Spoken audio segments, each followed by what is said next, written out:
দীর্ঘ উত্তেজনা, পাল্টাপাল্টি হুমকি আর যুদ্ধের দামামার পর অবশেষে কি থামতে যাচ্ছে যুক্তরাষ্ট্র ইরান সংঘাত? যুদ্ধ বন্ধে সমঝোতার খুব কাছাকাছি পৌঁছে গেছে ওয়াশিংটন ও তেহরান। খুলে যেতে পারে বিশ্বের অন্যতম গুরুত্বপূর্ণ জ্বালানি রুট হরমুজ প্রণালী। আর এই নাটকীয় সমঝোতার নেপথ্যে মধ্যস্থতাকারী হিসেবে উঠে এসেছে পাকিস্তানের নাম। 2 মাসের বেশি সময় ধরে চলা অনিশ্চয়তার পর এখন সমঝোতা স্মারকে সইয়ের খুব কাছাকাছি অবস্থানে রয়েছে ইরান ও যুক্তরাষ্ট্র। রয়টার্স ও অ্যাক্সিওসের প্রতিবেদনে বলা হয়েছে, এক পাতার 14 দফার একটি খসড়া স্মারক নিয়ে দুই দেশের মধ্যে আলোচনা চলছে। এই স্মারকে সই হলে যুদ্ধ বন্ধের পাশাপাশি হরমুজ প্রণালীও আবার চালু হতে পারে। এরই মধ্যে মার্কিন president Donald Trump project freedom অভিযান স্থগিতের ঘোষণা দিয়েছেন।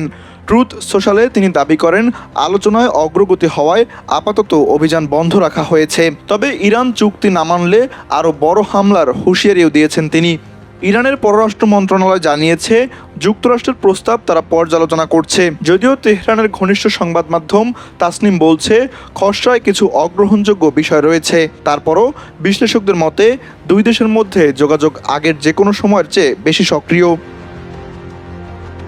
খবরে বলা হচ্ছে, পাকিস্তানের মধ্যস্থতায় ইসলামাবাদ কিংবা জেনেভায় 30 দিনের আলোচনায় বসতে পারে দুই দেশ। সেখানে মূল আলোচ্য বিষয় হবে ইরানের পরমাণু কর্মসূচি। যুক্তরাষ্ট্র চাইছে ইরান দীর্ঘ সময়ের জন্য ইউরেনিয়াম সমৃদ্ধকরণ বন্ধ রাখুক। বিনিময়ে তুলে নেওয়া হতে পারে মার্কিন নিষেধাজ্ঞা এবং ফেরত দেওয়া হতে পারে জব্দ থাকা প্রায় $20 বিলিয়ন।